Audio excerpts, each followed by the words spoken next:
भारतीय कृषि व्यवस्था के मुद्दे पर कुछ अराजक तत्वों ने सवाल खड़े कर रखे हैं, जबकि देश का कृषि क्षेत्र अपने स्वर्णिम काल की ओर लौटने लगा है, जो पूरे विश्व की खपत की पूर्ति करने में महत्वपूर्ण भूमिका निभा रहा है। भारतीय किसान ने पिछले कई वर्षों बाद 2019 से सन 2020 में 296.65 बिलियन टन की फसलों का रिकॉर्ड उत्पादन किया है, जिसने भारत को दुनिया का सबसे बड़ा दलहन उत्पादक और तीसरा सबसे बड़ा अनाज उत्पादक बना दिया है। इस दौरान भारत ने बड़ी मात्रा में निर्यात भी किया है, जो बेहद महत्वपूर्ण है क्योंकि इस दिशा में पिछली सरकारों ने ध्यान नहीं दिया। यही कारण है कि कोरोना वायरस के कारण गिरती अर्थव्यवस्था के बीच भी उसके कृषि क्षेत्र ने बेहतरीन प्रदर्शन किया है। भारत गेहूं और चावल के उत्पादन में तो शीर्ष पर है, पर निर्यात के मामले में भारत का स्थान बेहतर नहीं रहा है। पर अब निर्यात के मामले में भारत सरकार सुधार करने में जुटी है। भारतीय कृषि क्षेत्र में लगातार केंद्र सरकार परिवर्तन कर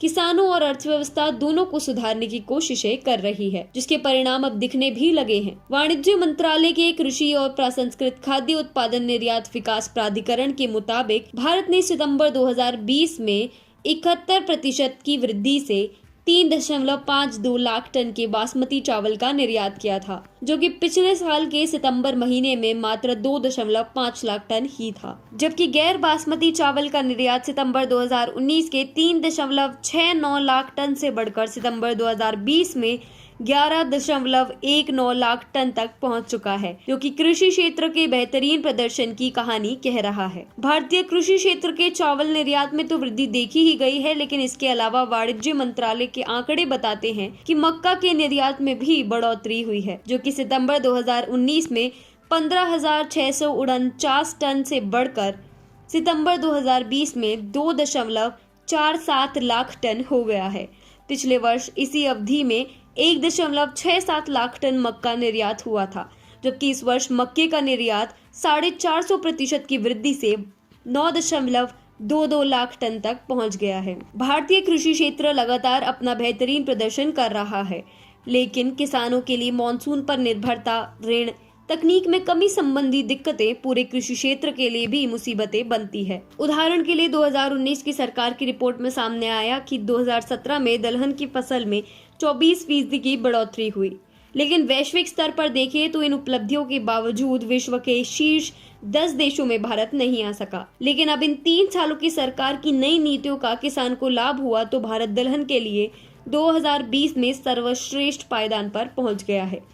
भारत में अनाज की पैदावार की निर्भरता अधिकतर मानसून पर निर्भर करती है। पिछले काफी सालों से किसानों को इस निर्भरता से उबारने के लिए केंद्र एवं राज्य सरकारों द्वारा प्रयास किए गए हैं, लेकिन इस वर्ष मौसम का साथ देने पर भी कोरोना वायरस के असर के बावजूद किसानों ने खेतों में भारतीय अर्थव्यवस्था के लिए बेहतरीन काम किया है। नतीजा ये है कि 2018 से 2019 में जो कृषि विकास दर 2.4% पर अटक गई थी, वो एक बार फिर उबरने लगी है और कोरोना काल में भारत की जीडीपी के एकमात्र कृषि क्षेत्र ने बेहतरीन प्रदर्शन किया है, जिसकी विकास दर 2.4% से बढ़कर 4% से भी आगे जाने की राह पर अग्रसर है। रिकॉर्ड फसल उत्पादन का ही असर निर्यात पर भी दिख रहा है। कृषि क्षेत्र की समस्याओं के कारण 1996 से 1997 तक 20% की दर से होने वाला निर्यात पिछले वर्ष 2018 से 2019 में 11.9% तक पहुंच गया है। लेकिन अभी तक की 2020 से 2021 की दर को